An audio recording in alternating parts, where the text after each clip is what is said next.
మన అనుదిన జీవితంలో చాలామంది మనకి సలహాలు ఇస్తూ ఉంటారు. మనం కూడా చాలామందికి సలహాలు ఇస్తూ ఉంటాం అవసరతను బట్టి. మనం సలహా ఇచ్చినంత మాత్రాన అందరూ వినాలని లేదు. ఎదుటివారు ఇచ్చిన ప్రతి సలహా మనం తీసుకోవాలని కూడా లేదు. అది మన ఇష్టాన్ని బట్టి, మన అవసరాన్ని బట్టి, అక్కడ ఉన్న పరిస్థితిని బట్టి మనం తీసుకుంటాం.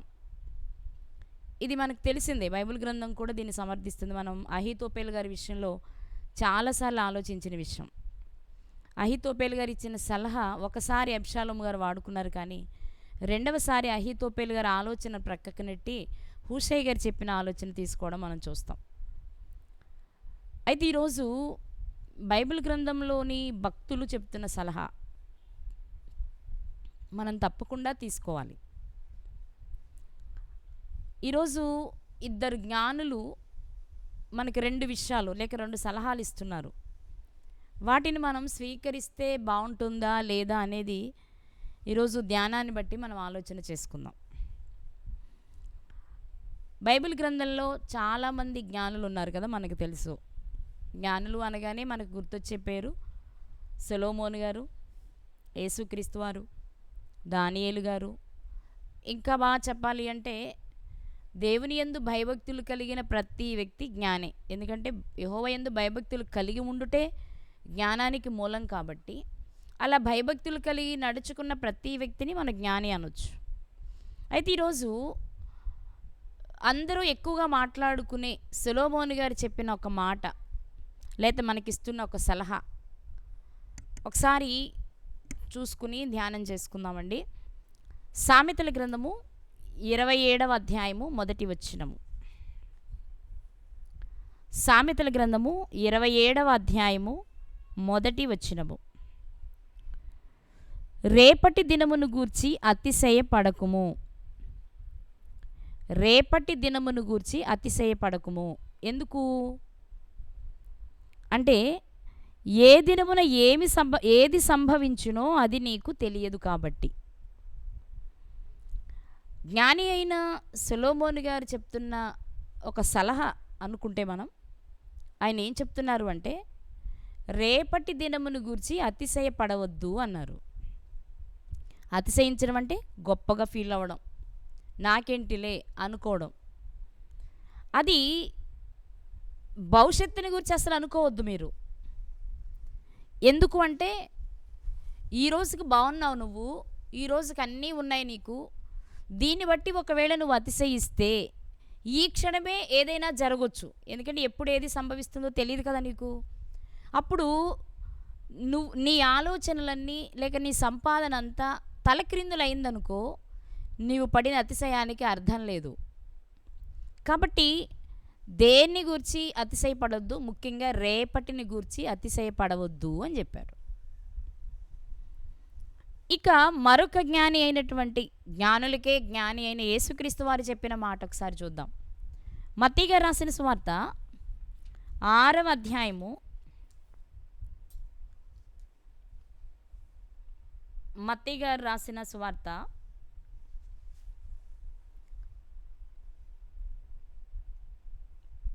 6వ అధ్యాయము 34వ వచనం. రేపటిని గూర్చి చింతింపకుడి. యేసుక్రీస్తు ప్రభువారు కొండ మీద ప్రసంగం, చరిత్రలోనే ఒక ప్రత్యేకమైనది ఈ విషయం, ఈ సంఘటన. ఏం చెప్తున్నారు ఆయన కొండ మీద ప్రసంగం చేస్తూ అంటే, రేపటిని గూర్చి చింతించొద్దు. సొలొమోను గారు చెప్తున్నదేమో అతిశయించొద్దు. యేసుక్రీస్తు వారి ద్వారా చెప్పబడుతున్న మాట ఏంటంటే చింతించొద్దు. అంటే రేపటిని దృష్టిలో పెట్టుకుని అతిశయించేవారు ఉన్నారు, రేపటిని దృష్టిలో పెట్టుకుని చింతించేవారు ఉన్నారు. అతిశయించేవారెవరు, చింతించేవారెవరు? ఆలోచన చేస్తే మీకు అర్థమైపోతుంది ఈజీగానే. అతిశయించేవారెవరు అంటే అన్నీ బాగా సంపాదించుకొని సమకూర్చుకున్నవారు. మీరు ఇక్కడ బాగా ఆలోచిస్తే సొలొమోను గారు అతిశయించొద్దు అని చెప్పడానికి కారణం ఏంటి అంటే, బహుశా అది తన అనుభవం అయి ఉండాలి. ఎందుకంటే మిగిలిన రాజులందరికంటే అన్ని విషయాలలో ఆయన పై స్థాయిలో ఉన్నాడని చెప్పొచ్చు చాలా విషయాల్లో. అందుకే మత్తయి గారు రాసిన సువార్తలోనే మనం మాట్లాడుతూ సమస్త వైభవముతో కూడిన సొలొమోను ఇది అడవి గడ్డి పువ్వులలో ఒకదానితో కూడా అలంకరించబడలేకపోయారు అని చెప్పారు. ఆ సందర్భంలో సొలొమోను గారిని మెన్షన్ చేయడానికి కారణం ఏంటి అంటే అన్ని విషయాలలో గొప్ప స్థాయికి వెళ్ళిన వ్యక్తి ఆయన. ఆయన కాలంలో వెండి కానీ బంగారం కానీ రత్న రాసులు కానీ రాసులుగా పోసేవారు రత్నాలు కానీ, అలాగే చాలా విస్తారమైన సొమ్ము ఆయనకు వచ్చేదట. రాజ్యానికి లెక్క పెట్టలేకపోయేవారట, కొలత వేయలేకపోయేవారట, రాసులుగా పోషించేవారట వెండి కానీ. ఎన్నికకు రాలేదు అనే పదం వాడబడింది వెండిని గురించి మాట్లాడుతూ. బహుశా ఇక్కడ మనం ఆలోచన చేస్తే ఎందుకు సొలొమోను గారు రేపటిని గూర్చి అతిశయపడొద్దు అన్నారంటే ఆయన పడుంటారు ఆయన స్థితిని చూసుకొని. నాకేంటి, నేను మంచిగా ఉన్నాను, సింహాసనం మీద కూర్చున్నాను, నా రాజ్యంలో ప్రజలు బాగున్నారు, నేను తెలివిగా యుక్తిగా పరిపాలన చేస్తున్నాను, అన్ని విషయాల్లో నేను చాలా బాగున్నాను, నాకేంటి ఇంక నాకు రేపటి నుంచి నాకు ఎలాంటి చింత లేదు అని చాలా అతిశయించారేమో. అవకాశం ఉంది కదా అతిశయించారు అనడానికి. కానీ ఏం జరిగింది అంటే ఆయన అనుకున్నట్లు ఆయన ఊహించినట్లు జరగలేదు ఆయన జీవితం. ఒక్కసారిగా తలక్రిందులయ్యింది. ఏ దేవునిపైన సంపూర్ణమైన భక్తిని కనుపరిచారో అతి కొద్ది కాలంలోని అన్య దేవతల వైపు తన మనసు త్రిప్పబడింది.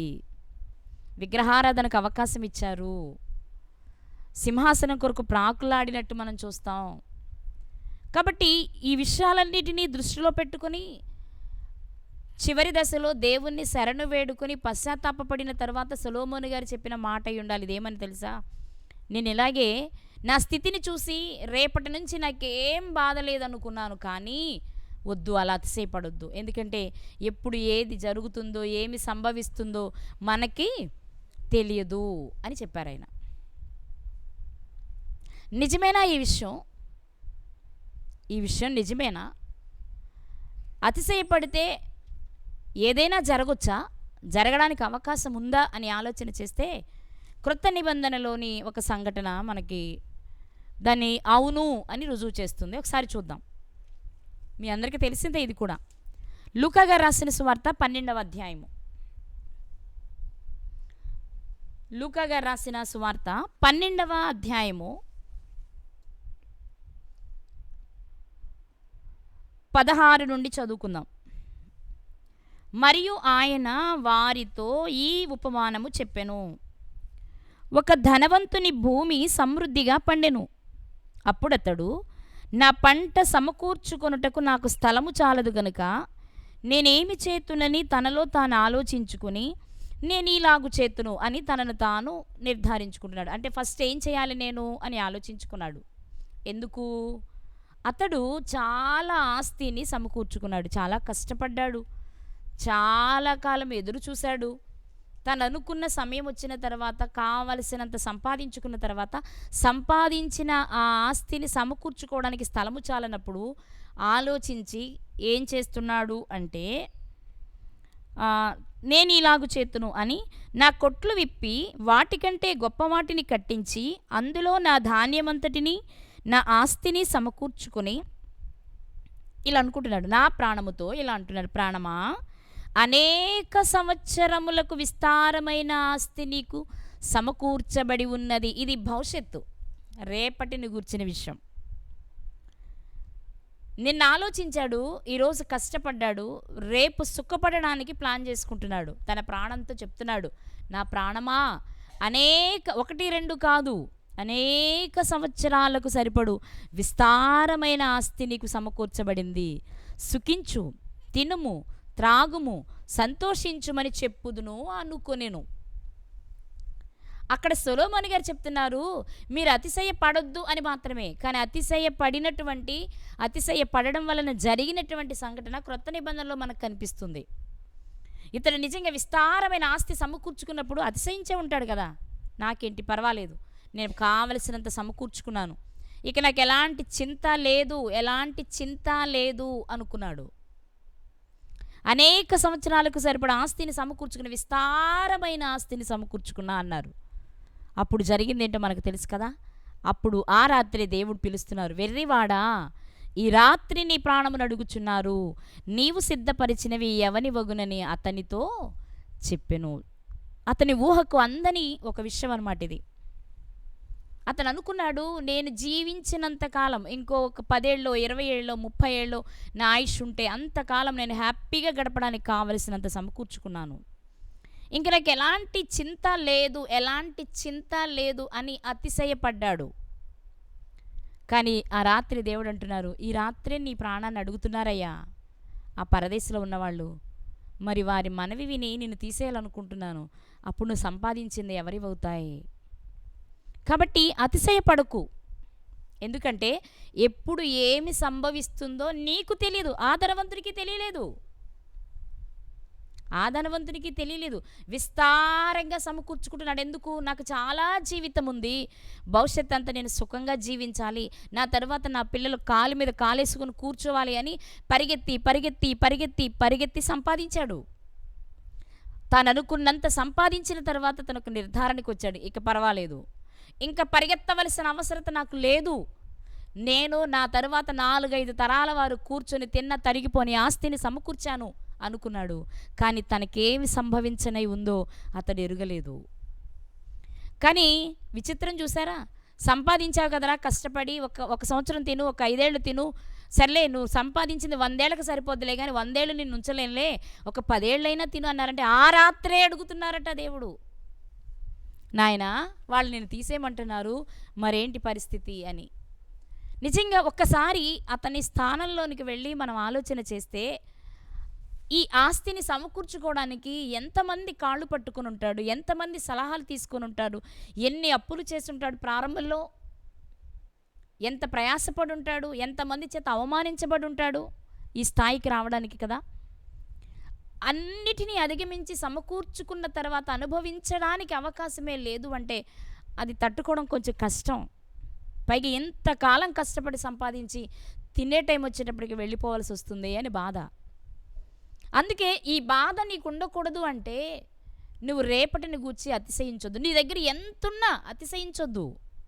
ఎందుకంటే ఉంది కదా అని నువ్వు అతిశయిస్తే, నిన్నే ఉండకుండా చేస్తే నీకు ఎలాంటి ప్రయోజనం ఉండదు నాయనా.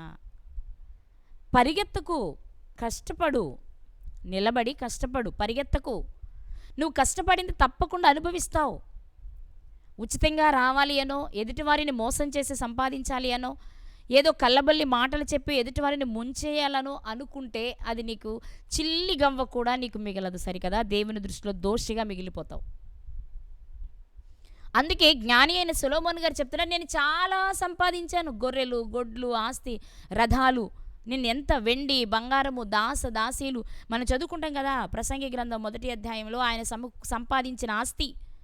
1వ అధ్యాయం 2వ అధ్యాయాలు చదివితే విస్తారంగా సంపాదించుకున్నారు ఆయన. కానీ ఆయన స్వయంగా చెప్తున్న మాట, ఎంత సమకూర్చుకుని అతిశయించినా నేను అది అనుభవించడానికి తగిన పరిస్థితులు లేకపోయాయి.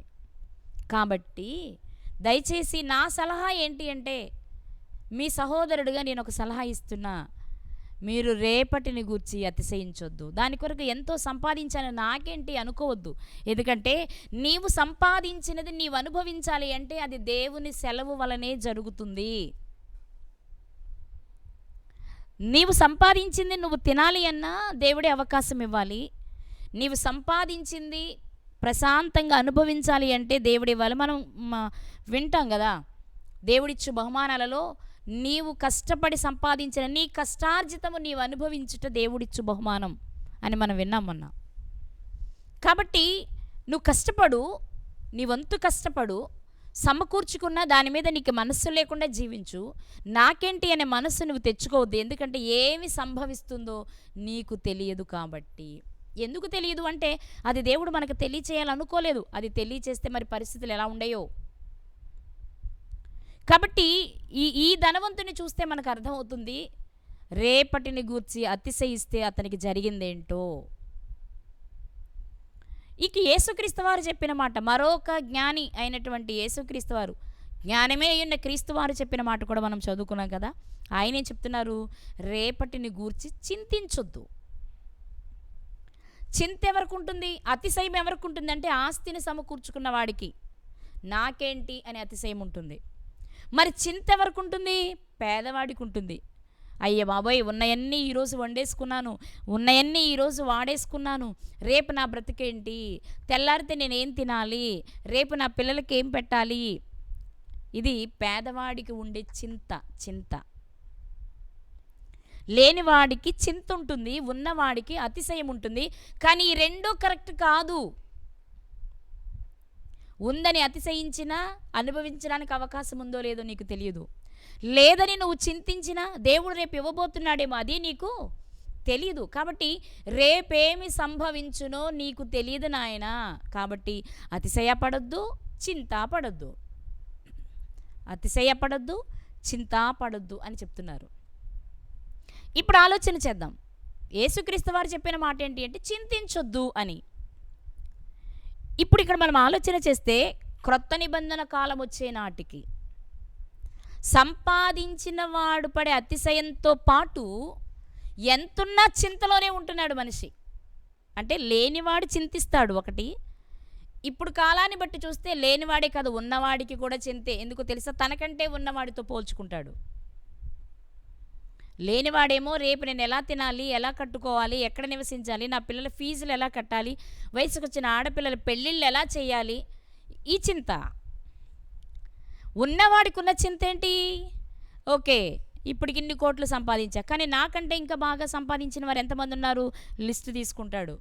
ఓకే, నాకంటే పైన ఇంకో 10 మంది ఉన్నారు, 20 మంది ఉన్నారు, నేను వాళ్ళని రీచ్ అవ్వాలి. వాడికి చింతే. అందుకే యేసుక్రీస్తు వారు చెప్తున్న మాట ఏంటో తెలుసా? చింతించుకో. పాత నిబంధన కాలంలో లేక ఆనాటి కాలంలో ఉన్నవాడు కాస్త అతిశయించి లేనివాడు చింతించాడు. కానీ ఈరోజు అతిశయంలోనే చింత. ఉందని చెప్పుకుంటూ కూడా ఎవరికంటేనో నేను తక్కువగా ఉన్నాను అనే బాధ. అందుకే యేసుక్రీస్తు వారు చెప్తున్నారు, రేపటిని గూర్చి చింతించొద్దు. బైబిల్ గ్రంథంలో కూడా ఉన్నారు అలా చింతించిన వారు, లేక చింతించిన వారు. మనకు తెలుసు సారెపతు విధవరాల గురించి మనకు తెలుసు కదా. సారెపతు విధవరాలని గురించి మనం చాలాసార్లు విన్నాం. ఏం చెప్పింది ఆవిడ? ఆమె దగ్గరకు ఏలీ గారు వెళ్ళారు కదా. ఒకసారి చూద్దామా? రాజుల మొదటి గ్రంథము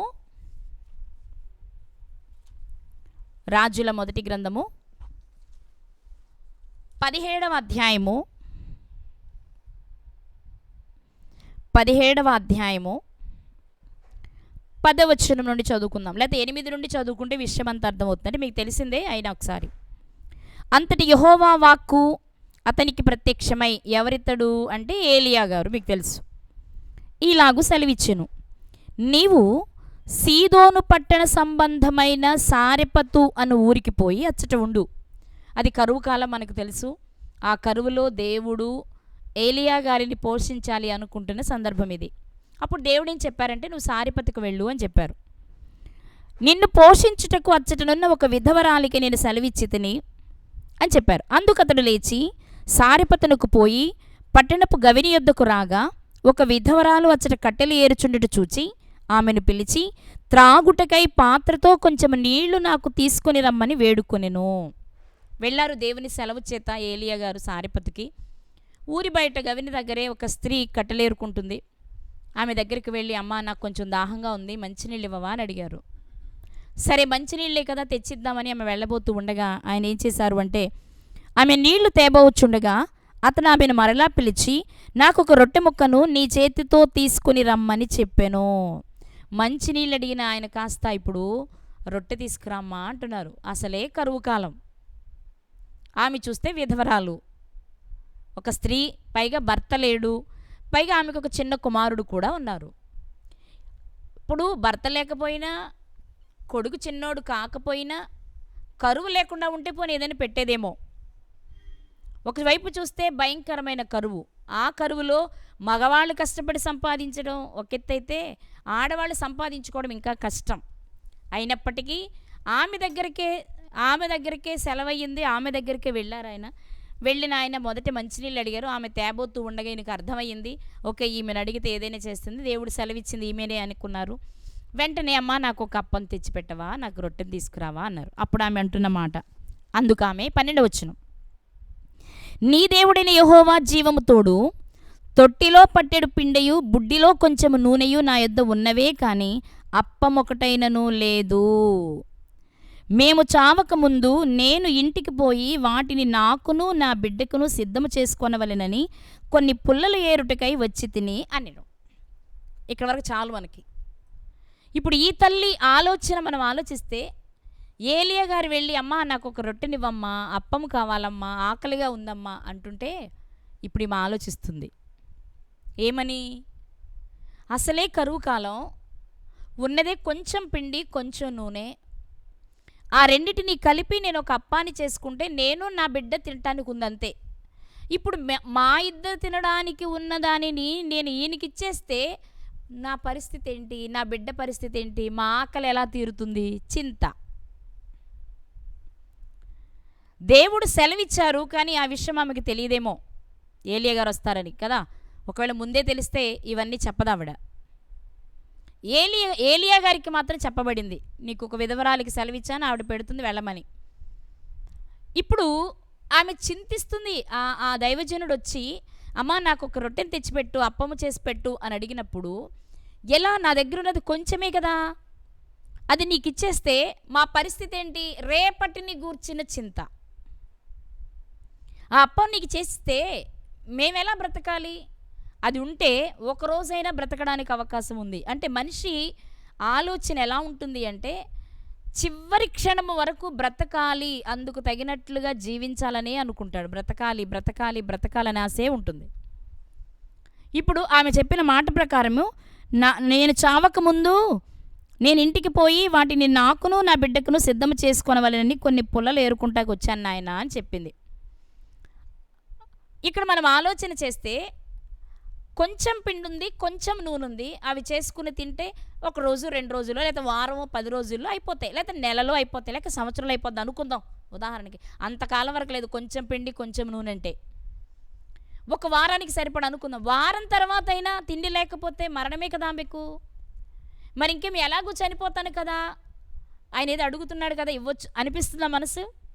ఆ వారమైనా నేను బ్రతకాలి కదా, నాకంటే ముఖ్యంగా నాకు ఒక చిన్న బిడ్డున్నాడే, నేనైనా మంచినీళ్ళు తాగి కొద్ది రోజులు గడపగలనేమో, కానీ వాడు ఆకలితో ఏడుస్తుంటే నేను చూడలేనే. చింత ఎందుకు అంటే, రేపటిని గూర్చిన చింత ఎందుకంటే ఎలా బ్రతకాలి అని. మాకు ఆహారం కావాలి, దప్పిక తీరాలి, వస్త్రాలు కావాలి, నివాసం కావాలి, కనీస అవసరాలు మాకుంటేనే మా జీవనం లేక మా మనుగడ బాగుంటుంది అనుకునే వాళ్లకు అది కావలసినంత లేనప్పుడు చింతే మిగులుతుంది. అయితే ఆమె అతని మాట వింది, అది దేవుని సంకల్పంలో జరగాల్సి ఉంది కాబట్టి అయితే ఆ పిండి ఆ నూనె మరలా వర్షం పడి ఆహారం సమకూర్చబడే వరకు మంచిగా ఉందనే సంగతి మనకు తెలుసు, అది వేరే విషయం. కానీ ఇక్కడ మనం ఆలోచించవలసింది ఏంటి అంటే, ఆయన ఎప్పుడైతే అప్పం అడిగారో వెంటనే తన బుడ్డిలో ఉన్న పిండి నూనె గుర్తుకు రాగానే ఆమెకు చింత ప్రారంభమైంది. ఇతను నన్ను ఆహారానికి అడుగుతున్నాడు, అతనికి నేను ఆహారం ఇచ్చేస్తే నా పరిస్థితి ఏంటి, నా బిడ్డ పరిస్థితి ఏంటి? పేదవాడెప్పుడు నేనేంటి, నా బిడ్డలేంటి, ఈరోజేంటి, రేపేంటి అనే చింతలోనే ఉంటాడు. ఆమె ఊహించలేదు రేపటి నుంచి ఏం జరగబోతుంది అనేది. అతిశయించిన ధనవంతుడికి తెలీదు రేపేమి సంభవించనయుందో. అక్కడేం సంభవించిందంటే, అడుగుతున్నారా నిన్ను తీసేస్తా అని అన్నారు. ఈమె చింతిస్తుంది, ఇప్పుడు ఇచ్చేస్తే నేను ఎలా బ్రతకాలి అని. కానీ ఆమె ఊహకు అందని ఒక అద్భుతం ఆమె జీవితంలో జరిగింది కదా. సరే, ఏది ఏమైనా దైవజనునికి మొదటిది తెచ్చేవమన్నారు, తీసుకుని వెళ్ళినప్పుడు ఆ పిండి కానీ ఆ నూనె కానీ కరువు తీరే వరకు అయిపోలేదు. ఇది ఆమెకు తెలియదు. రేపేమి సంభవించనై ఉందో ఆమెకు తెలియక చింతిస్తుంది. రేపేమి జరగనయిందో తెలియక అతిశయించాడు ధనవంతుని అతిశయానికి కానీ పేద విధవరాలి చింతకు కానీ కారణం ఏంటి అంటే, రేపేమి సంభవించబోతుందో తెలియదు కాబట్టి. నిజమే, ఇది మనకే వర్తిస్తుంది. మనలో అన్నీ సమకూర్చుకొని హ్యాపీగా బ్రతుకుతున్నవాడు అతిశయపడకూడదు అని నేర్చుకోవాలి. ఒకవేళ ఏమీ లేకపోయినా చింతించవలసిన అవసరం లేదు అనే విషయాన్ని కూడా నేర్చుకోవాలి. ఎందుకంటే రేపటిని గూర్చిన ఆలోచన మనకు ఉండకూడదు. ఒకవేళ ఉంటే అది దేని విషయమై ఉండాలి అంటే నిత్య జీవాన్ని సమకూర్చుకోవడానికి నేనేం చేయాలి అనేది తప్ప ఈ లోకంలో బ్రతకడానికి ఎలా అని కాదు. కానీ ఈరోజు ఆలోచన చేస్తే నేను గమనించినంత వరకు అతిశయపడుతున్నవారు, చింతిస్తున్నవారు కూడా ఈ లోక సంబంధమైన జీవితం కొరకే ఆలోచిస్తున్నారు తప్ప నిత్య జీవం కూర్చిన ఆలోచన కాదు. నేను చాలా బాగున్నానండి దేవుని కృపను బట్టి. నాకు తెలిసినంతలో, నాకు అర్థమైనంతలో, ఎవరు అర్థం చేసుకున్నా అర్థం చేసుకోకపోయినా నేను దేవునికి నచ్చినట్టుగా బ్రతుకుతున్నా, పర్వాలేదు అనే ధైర్యము అన్నీ సమకూర్చుకున్న వాడికి లేదు. అయ్యో నేను ఇంకా రక్షణ పొందలేదే, నా జీవితం ఇప్పుడే ముగిసిపోతే నేను నరకానికి వెళ్ళిపోతాననే బాధ లేనివాడికి రక్షణ లేనివాడికి లేదు. ఎవరి అతిశయపడుతున్నవాడు ఈ లోక సంబంధమైన విషయాల మీద అతిశయపడుతున్నాడు, చింతిస్తున్నవాడు ఈ లోక సంబంధమైన విషయాల మీదే చింతిస్తున్నాడు. అందుకే ఇద్దరు జ్ఞానులు చెప్పిన మాట ఈరోజు మనం చాలా ఈజీగా తీసేస్తున్నాం. ఎందుకంటే పేరుకే క్రైస్తవులుగా బ్రతుకుతున్నాము, కానీ నిజమైన క్రైస్తవులుగా మనం బ్రతకట్లేదు. కాబట్టి నిజమైన జ్ఞానమైన క్రీస్తును కలిగిన క్రైస్తవులమే మనమైతే మన చింత వీటి మీద ఉండదు. దీనిపైనే మన చింత ఎందుకుంటుంది? దీనికోసమే మన సమయం అంతా ఎందుకు వెచ్చిస్తున్నాం? దేవుని పని ఉన్నా, దేవుని కొరకు బ్రతకాలని తెలిసినా, బ్రతకాలని నిర్ణయం తీసుకున్నా, శరీర సంబంధమైన ఒక అవసరమో ఆపదో మన దగ్గరికి రాగానే ఇవన్నీ ప్రక్కన పెట్టేస్తున్నాం. మా కష్టాలు మీకేం తెలుసండి, మేము పడుతున్న బాధ మీకు పడితే తెలిసేదండి అంటున్నామే తప్ప ఇవన్నీ నేను నమ్మిన దేవుని చేతిలో అసాధ్యమైనవి కాదు, ఆయన నాకు తోడుండగా ఆయన దేనినైనా చేయగలడు అని నమ్మకం ఎక్కడుంది? సారెపతు విధవరాలంటే అన్యురాలు. సారెపతు విధవరాలు. సారెపతు అనేది సీదోను సంబంధమైన ప్రాంతం. సీదోను ప్రాంతీయులు బయలుదేవతను ఆరాధించేవారు. యెజబేలు, ఆహాబు చేసుకున్న యెజబేలు సంబంధించిన ఆ ప్రాంతపు వారే. అసలు ఆ స్త్రీ దగ్గరికి పంపడానికి కారణమే యెజబేలుకు బుద్ధి కలిగించడానికి దేవుడు. మరి ఒక అన్యురాలైనా లేదా అడపాదడప ఎక్కడైనా దేవుని గురించి వింటున్న ఆమె అయినా ఆమె ఆలోచన విధానానికి ఈరోజు దేవుని నమ్మామని, క్రీస్తుని అంగీకరించామని చెప్పుకున్న క్రైస్తవులుగా మనకున్న ఆలోచనకి సంబంధమే లేదు. పేరుకు మాత్రమే రక్షించబడిన వారం క్రైస్తవులమని చెప్పుకుంటున్నాం, కానీ సమస్య వచ్చినప్పుడు దాన్ని ప్రక్కన పెట్టి దేవుని కొరకే బ్రతకగలుగుతున్న స్థితిలో మనం లేం. వాస్తవం చెప్పాలంటే అందరూ చింతించే స్థితిలోనే ఉన్నారు. అయ్యో మీరు అలాగే చెప్తారండి బాబు, దేవుడు దేవుడు అంటూ తిరుగుతూ ఉంటే మాకు 3 పూటలు ఎలా గడుస్తుంది, మా అప్పులు ఎలా తీరుతాయి, ఈ కారణాలు చెప్తున్నా.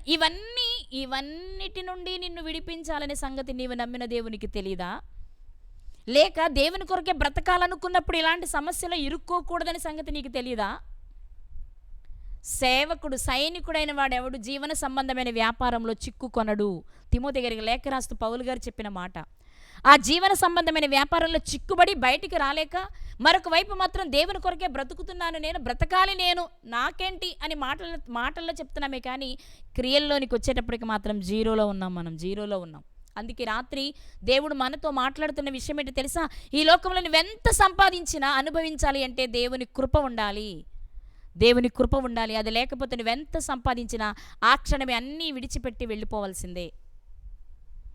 అలాగే ఈ లోకంలో నువ్వేమీ సంపాదించలేని నిస్సహాయ స్థితిలో, దౌర్భాగ్యపు స్థితిలో, రేపటికి తినడానికి ఏమీ లేక చింతించే స్థితిలో ఒకవేళ నువ్వు ఉంటే చింతించవలసిన అవసరతే లేదు. దేవుడు ఇవ్వాలి అనుకుంటే రాత్రికి రాత్రి నిన్ను మార్చగలడు. యెహోరాము గారి కాలంలో మనం చూస్తాం కదా, దేవుడు ఆకాశపు వాకిళ్ళు విప్పినా ఇలా జరుగుతుందా అన్నాడు రాజు. ఒక్క రోజులో రేపటికి ఈ సమయానికి ఏం జరుగుద్దో చూడమన్నారు. చూశారు, మన చరిత్రలో చూస్తున్నాం. దేవునికి అసాధ్యమైనది ఏమీ లేదండి. కానీ దేవుని పైన పూర్తిగా ఆనుకోలేక, సంపూర్ణ విశ్వాసాన్ని కనుపరచలేక, నిజంగా చాలా దేవుణ్ణి బాధ పెట్టడంతో పాటు మనమే సమస్యలను కొని తెచ్చుకుంటున్నాం. మాటిస్తాం, నీ కొరకే బ్రతుకుతానయ్యా, ఇక నా జీవితమే నీది అని నమ్మి బాప్తిస్మం తీసుకున్న 2వ రోజు 3వ రోజు నుంచే లోక సంబంధమైన పనుల్లో మునిగి తేలుతూ, ఇంకా లోక సంబంధమైన అలవాట్లతో, ఆచారాలతోనే మునిగి తేలుతూ ఉంటే రక్షించబడిన నిన్ను చూసి, రక్షించబడ్డానని అనుకుంటున్న నిన్ను చూసి దేవుడు ఎంత దుఃఖిస్తున్నాడో తెలుసా? ఏదో 1 రోజు 2 రోజులు చేసి ఆరిపోయే దీపాల్లాగా మిణుకుమంటున్న జీవితాల్లో మన జీవితాలు ఉండకూడదండి. మనం సత్యాన్ని తెలుసుకున్న క్రైస్తవులం. లోకం నిన్ను గేలి చేస్తుందా, లోకం నిన్ను నిందిస్తుందా, లోకం తన లాభం కొరకు నీ మీద ఏదైనా అభాండం వేస్తుందా, భరించు, తప్పలేదు. సాధ్యమైనంత వరకు రుజువు చేసుకో, నువ్వు దేవుని కొరకు ఎలా బ్రతుకుతున్నావో. అలా కాదు అంటే ఆ విషయాన్ని దేవుని చిత్తానికి వదిలిపెట్టేసాయి. ఈ రాత్రి సొలొమోను గారి ద్వారా పాత నిబంధన కాలంలో మనకి ఒక విషయాన్ని, క్రొత్త నిబంధన చట్టం ప్రకారం యేసుక్రీస్తు వారి ద్వారా 2 విషయాలు దేవుడు తెలియచేస్తున్నారు. రేపటిని గూర్చి అతిశయించేవారు ఉన్నారు, రేపటిని గూర్చి చింతించేవారు ఉన్నారు. కానీ నువ్వు చింతించేవాడిగాను ఉండకూడదు, అతిశయించేవాడిగా కూడా ఉండకూడదు. ఎందుకు చింతించొద్దు? లేనప్పుడు బాధ కలగదా? లేనప్పుడు ఎలా బ్రతకాలి అన్న ఆలోచన ఉండదా? అలాంటప్పుడు చింతించవా అంటే నువ్వు చింతించొద్దు. ఎందుకంటే నువ్వు చింతించవలసిన అవసరం లేదు అని చెప్పడానికి అపోస్తలుడైన పేతురు గారు చెప్పిన ఒక మాటను మనం చూసుకుందామండి. అపోస్తలుడైన పేతురు గారి ద్వారా దేవుడు మనకు తెలియచేస్తున్న మాట ఏంటి అంటే, పేతురు గారు రాసిన మొదటి పత్రిక 5వ అధ్యాయము 7వ వచనము. పేతురు గారు రాసిన మొదటి పత్రిక 5వ అధ్యాయము 7వ వచనం. ఆయన మిమ్మును గూర్చి చింతించుచున్నాడు, ఆయన మిమ్మును గూర్చి చింతించుచున్నాడు కనుక మీ చింత యావత్తు ఆయన మీద వెయ్యండి. మీకై మీరు చింతించవలసిన అవసరం లేదు. మీ గూర్చి చింతించడానికి ఒక ఆయన ఉన్నారు, ఆయన చింతిస్తున్నాడు. ఎలాగూ ఆయన మీ కొరకే చింతించి, మీరు మీ కొరకే చింతించడం కంటే మీ విషయమై చింతించే ఒక ఆయన ఉన్నారు. ఆ సమస్యలన్నిటినీ ఆయనకు అప్పగించేసి మీరు ప్రశాంతంగా ఉండండి. కానీ మనం అది చేయలేమే. నా చింత మీ మీద ఎందుకు వేస్తానయ్యా, నాది నేనే అనుభవిస్తా అనుకుని ఆయన్ని ప్రక్కన పెట్టేస్తాం, ఆయన అప్పగించిన పనులు ప్రక్క పెట్టేస్తాం. చింతనే ఆహారంగా భుజిస్తాం మనం, చింతనే దప్పికగా తీర్చుకుంటున్నాం మనం. ఎందుకంటే అది నాదండి, నా బాధ నేనే పడాలి, నా బాధను ఎవరు అనుభవిస్తారని పెద్ద లెక్చర్ ఇస్తున్నాం మళ్ళీ మనం. కానీ రాత్రి దేవుడు మనకి జ్ఞాపకం చేస్తున్న విషయం ఏంటో తెలుసా? నీ గూర్చి చింతించడానికి నేనున్నాను రా. నీ చింత యావత్తు మొత్తం నా మీద వేసేయి. నా మీద వేసినప్పుడు నువ్వు చాలా తేలికగా ఉంటావు, ప్రశాంతంగా ఉంటావు, ధైర్యంగా ఉంటావు. అసలు నీకు భయం ఉండదు తెలుసా? మీ చింత యావత్తు దేవుని మీద వేస్తే, లేక దేవుడు అంటున్నాడు మీ చింత యావత్తు నా మీద వేస్తే అది నేను చూసుకుంటా. నేను చింతిస్తానంటే నేను బాధపడి ఏడుస్తానని కాదు, దాన్ని నేను పరిష్కరిస్తా. నువ్వు ప్రశాంతంగా వెళ్ళు, నువ్వు ప్రశాంతంగా పడుకో, నువ్వు ప్రశాంతంగా లేచి పని చేసుకో, నీకు అప్పగించిన పనిని ముగించు. నిజమండి, మన చింతలన్నీ మన మీదే పెట్టుకొని, మన చింతలన్నీ మనమే ఆలోచించి చింతించి చితికి చేరుతున్నాము. చచ్చిన తర్వాత ఇక్కడ చితిలి మంటలు ఎలాగో అక్కడ అగ్ని మంటలు అలాగే ఉంటాయి, అక్కడ చేరిపోతున్నాం. కానీ ఆ చింతనే దేవుని మీద వేస్తే ఈ నిప్పుల్లోనూ బాధపడము, అక్కడ నిప్పుల గుండానికి వెళ్ళం. ఇది వాస్తవం అనడానికి మనకందరికీ తెలిసిన హనన్యా, మిషాయేల్, అజరియా గారి జీవితం కనిపిస్తుంది. ఒకసారి ఆ మాటను చూసుకుందామా? దానియేలు గ్రంథము తమ చింతను దేవునికి అప్పగించి నిశ్చింతగా ఉన్నవారు వీళ్ళు. తమ చింతను దేవునికి అప్పగించి నిశ్చింతగా ఉన్న భక్తులు వీళ్ళు. కారణం పేతురు గారు చెప్పిన విషయం వారు తమ జీవితాలలో అనుభవించారు కాబట్టి. నేనున్నానురా మీ చింతను చూసుకోవడానికి, మీ గురించి ఆలోచించడానికి, మీకేదైనా చెయ్యడానికి నేనున్నా. నాకు అప్పగించేయి, నాకు ఇచ్చేయి కదా. యెషయా గ్రంథం 26:3 కూడా మనం చదువుకుంటాం. ఎవని మనస్సు నీ మీద ఆనుకొనునో వాని నువ్వు పూర్ణ శాంతి గలవానిగా కాపాడుతావు. అవును, ఎవరైతే తమ మనస్సు దేవుని పైన ఆనుకుని తమ చింతలన్నీ ఆయనకు అప్పగిస్తారో వారికి పూర్ణ శాంతి, మనశ్శాంతి, నిశ్చింత గల వారై ఉంటారు కదా. ఇక్కడ మనకు తెలుసు కదా, హనన్యా, మిషాయేలు, అజరియా గార్ల జీవితంగా చూసినట్లయితే ఒకసారి చదువుదామా? నెబుకద్నెజర్ రాజు ఒక ప్రతిమను పెట్టారు. అక్కడ మంచి మ్యూజిక్ ప్లే చేసినప్పుడు అందరూ వెళ్ళి ఆ ప్రతిమకు నమస్కారం చేయాలి. అయితే వీళ్ళు చేయట్లేదు. చూశారు, ఈ విషయాన్ని తీసుకెళ్లారు రాజుగారి దగ్గరకు. రాజుగారు అడుగుతున్న మాటను చూద్దాం. 14వ వచనం నుండి చదువుకుందాం. దానియేలు గ్రంథం 3వ అధ్యాయము 14వ వచనం. దానియేలు గ్రంథము 3వ అధ్యాయము 14వ వచనాన్ని చదువుకుందాం. అంతటి నెబుకద్నెజరు వారితో ఇట్లనెను, షద్రకు, మేషాకు, అబేద్నెగో, మీరు నా దేవతను పూజించుటలేదనియు నేను నిలువబెట్టించిన బంగారు ప్రతిమకు నమస్కరించుటలేదనియు నాకు వినబడినది. అది నిజమా? నేను విన్నది నిజమేనా? ఒకసారి మీరు చెప్పండి, మీరే చెప్పండి. అంటే నాకు వినబడినంత మాత్రం నిజమవ్వాలని లేదు కదా. మీ నోట విన్న తర్వాతే నేను ఏ నిర్ణయమైనా తీసుకోవాలనుకుంటున్నా. కాబట్టి నేను విన్నది నిజమేనా? మీరు నమస్కరించట్లేదని, నేను పెట్టిన ప్రతిమకు నమస్కరించట్లేదని అని అడిగారు. 15వ వచనం. బాకాను, పిల్లంగ్రోవిని, పెద్ద వీణెను, సింఫోనియాను, విపంచికను, సకల విధములగు వాద్యధ్వనులను మీరు విను సమయంలో సాగిలపడి నేను చేయించిన ప్రతిమకు నమస్కరించుటకు సిద్ధముగా ఉన్న ఎడల సరే, మీరు నమస్కరింపని ఎడల తక్షణమే మండుచున్న వేడిమి గల అగ్నిగుండంలో మీరు వేయబడుదురు. నా చేతిలో నుండి మిమ్మల్ని విడిపింపగల దేవుడు ఎక్కడున్నాడు అని అడిగాడు రాజు. నేను విన్నాను, ఇది నిజమేనా? సరే, ఇప్పుడు నేను ఒక మాట చెప్తున్నాను, వినండి. ఇప్పుడు నేను వినిపిస్తాను. బాకా, పిల్లంగ్రోవి, విపంచి, పెద్ద వీణ, సుంపుని ఇవన్నీ వాయిస్తా. అప్పుడు మీరు వెంటనే ప్రతిమకు నమస్కరించాలి. నా కళ్ళ ముందు నేను చూస్తా. నేను విన్నదానికంటే చూసిన తర్వాత నిర్ణయం తీసుకోవాలనుకుంటున్నా. మీరు నమస్కరించారా? సరే. ఒకవేళ నమస్కరించకపోతే తక్షణమే మండుచున్న వేడిమి గల అగ్నిగుండంలో పడిపోతారు అనగానే ఇప్పుడు వాస్తవంగా వీళ్ళు ఆలోచించాలి. అమ్మో, అగ్నిగుండంలో వేస్తే కాలిపోతాం కదా, చచ్చిపోతాం కదా, మరి మన పిల్లలు, మన కుటుంబాలు, మన పరిస్థితులు ఏంటి? అయినా మనమేమో దాసులుగా వచ్చిన వాళ్ళం ఇక్కడ, ఆయనేమో మన రాజు చక్రవర్తి, ఆయన సెలవిచ్చిన తర్వాత కూడా మనం ఇలా చేస్తే రేపు మనకు ఉండదు కదా. అయ్య బాబోయ్, ఎందుకు వచ్చింది, ఒక్క నమస్కారం పెట్టేస్తే సరిపోతుంది అనుకోవచ్చు. కానీ వాళ్ళు అలా అనుకోలేదు. కాబట్టి ఈరోజు మనం మాట్లాడుకుంటున్నాం వాళ్ళని గురించి. వాళ్ళు చెప్పిన సమాధానం అండి భలే ఆశ్చర్యం. మనం చాలాసార్లు విన్నది, చాలా ఆశ్చర్యకరమైంది. ఏంటో తెలుసా? షద్రకును, మేషాకును, అబేద్నెగోయు రాజుతో ఇలాగు చెప్పిరి, నెబుకద్నెజరు, ఓ రాజా, ఇందును గూర్చి నీకు ప్రత్యుత్తరం ఇయ్యవలెనన్న చింత మాకు లేదు. ఇక్కడ మీకు నేను నొక్కి చెప్పాలనుకుంటున్న విషయం ఏంటంటే చింత. అసలు మాకు చింతే లేదు.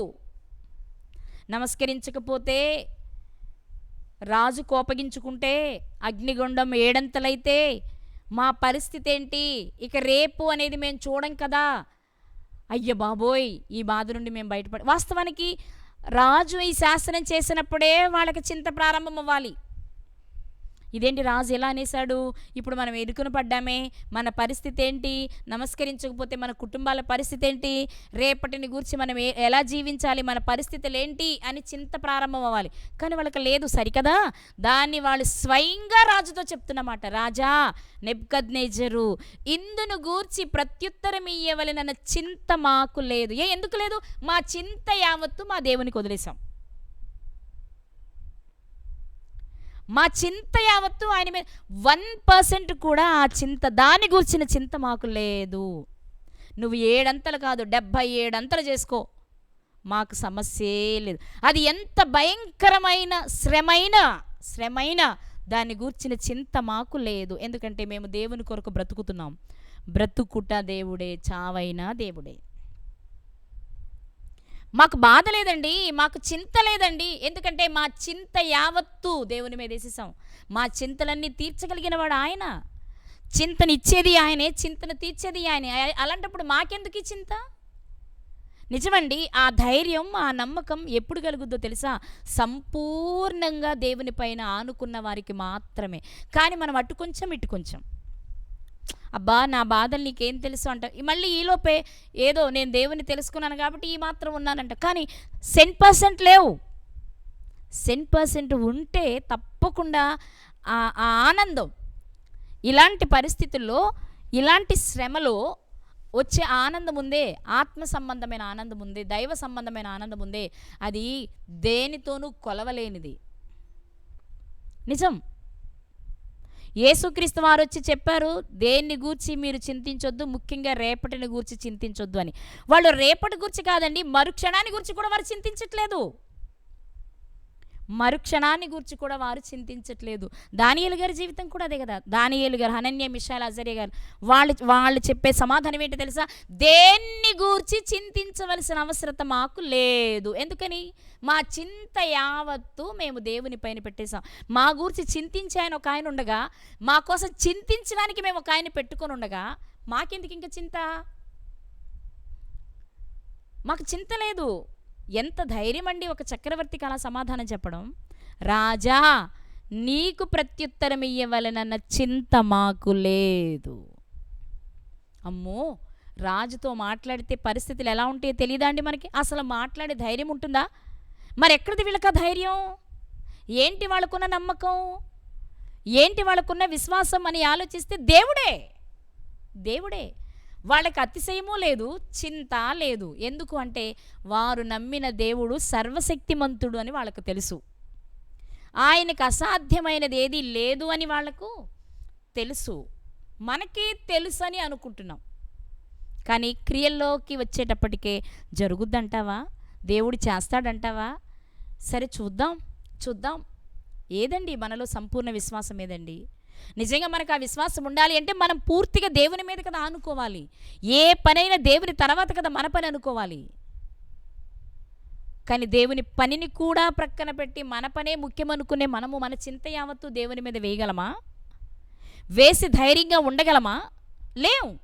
ఒకవేళ ఉంటే మన జీవితాలు దానియేలు గారిలా, హనన్యా, మిషాయేల్, అజర్యా గారిలా ఉంటాయండి. నిజం.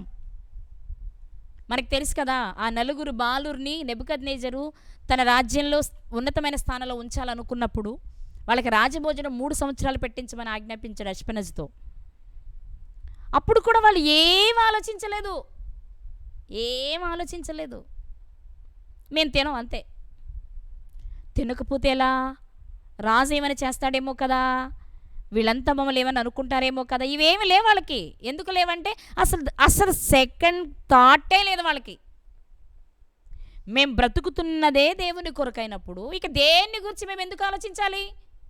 ఆయన ఆజ్ఞల ప్రకారం బ్రతకడం తప్ప మరొక పని మాకు లేదు. ఆయన ఆజ్ఞల ప్రకారం మేము జీవించాలి అంటే మేము విగ్రహాలకు అర్పించిన భోజనం చేయకూడదు కాబట్టి ఇప్పుడు మన పొరుగు చోటున్నాం కాబట్టి, ఇది రాజు శాసనం కాబట్టి, మన పైన ఒక అధికారి ఉన్నాడు కాబట్టి మనం ఇంకా ఏదైనా ఆలోచిస్తే బాగుంటుందేమో అనే రెండవ దానికి అవకాశం ఇవ్వని జీవితాలు వాళ్ళవి. మనమైతే ఇవన్నీ ఆలోచిస్తాం. అది మన ఊర్లో అయితే, మన ఇంట్లో అయితే ఓకేలే, కానీ బయటైతే ఎలా సాధ్యపడుతుంది? మనం అందరితో ఉండాలి కదా, అందరితో ఉంటేనే కదా వాళ్ళు మన మాట వినేది. అందరితో ఉంటే మన మాట వినేది ఎంతవరకు అంతవరకే చేయాలి, అన్నిట్లో కాదు, అన్ని విషయాల్లో కాదు.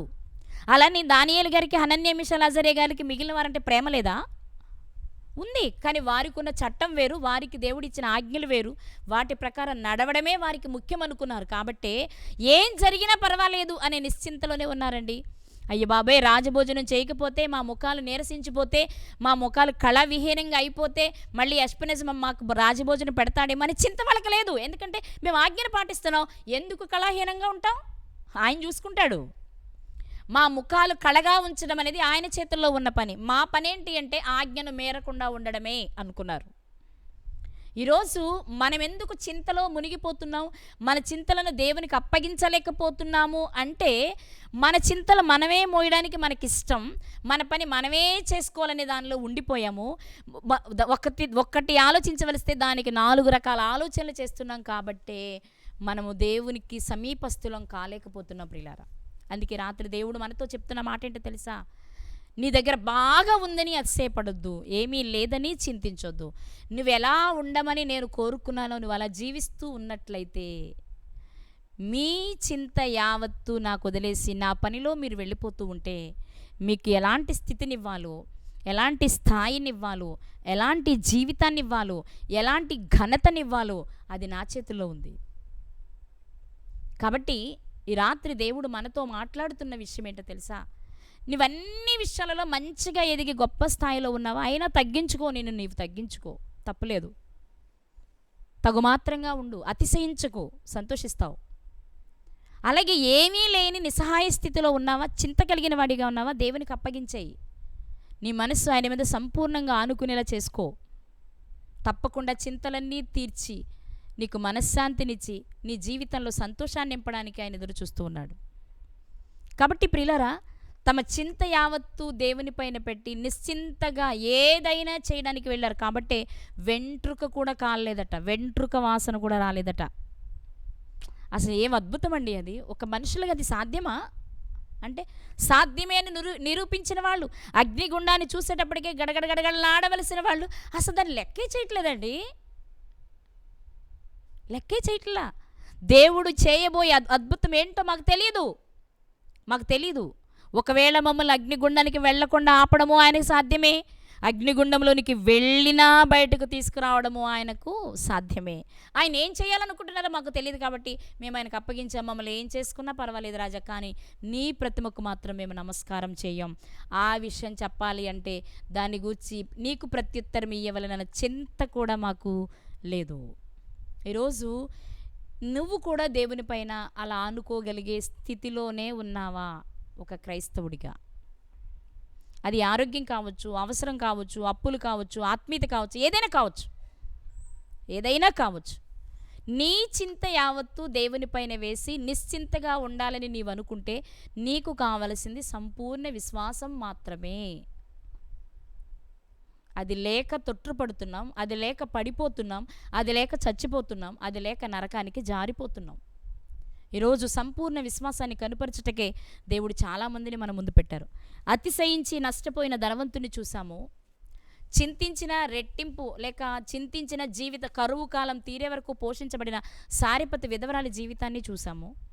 తమ చింత యావత్తు దేవునికి అప్పగించి నిశ్చింతగా బ్రతికిన భక్తులను చూసాము. ఈరోజు ఎవరిలా ఉండాలి అనుకుంటున్నావు అనేది నీ ఇష్టం. నా చింతలు అన్నీ అందరి చింతలు దేవుడే మోయాలంటే ఎక్కడ సాధ్యమండి? ఆయన మాత్రం ఎన్ని చేయగలడు అనొద్దు. సమస్తాన్ని కలిగించిన దేవుడు, అందరికీ సంబంధించిన వాటిని తీర్చగలిగిన సమర్థుడు. అలాంటి దేవుని కలిగిన మనం నిజంగా ధన్యులం. కానీ ఆయన స్థాయిని, ఆయన మన జీవితాల్లో చేసే అద్భుతాన్ని చూడలేక మన కష్టాలను మనం కొని తెచ్చుకుంటున్నాం. అలా కాకుండా సమస్తాన్ని దేవునికి అప్పగించి ప్రశాంతంగా ఉంటే దేవుడు మన జీవితాల్లో చేసే అద్భుతాన్ని ఊరికే నిలిచి చూడడానికి అవకాశం ఉంటుంది. అలా ఊరికే నిలిచి చూసే తన పిల్లలుగా మనం ఉండాలని కోరుకుంటూ నా ఈ మాటలు ముగిస్తున్నానండి.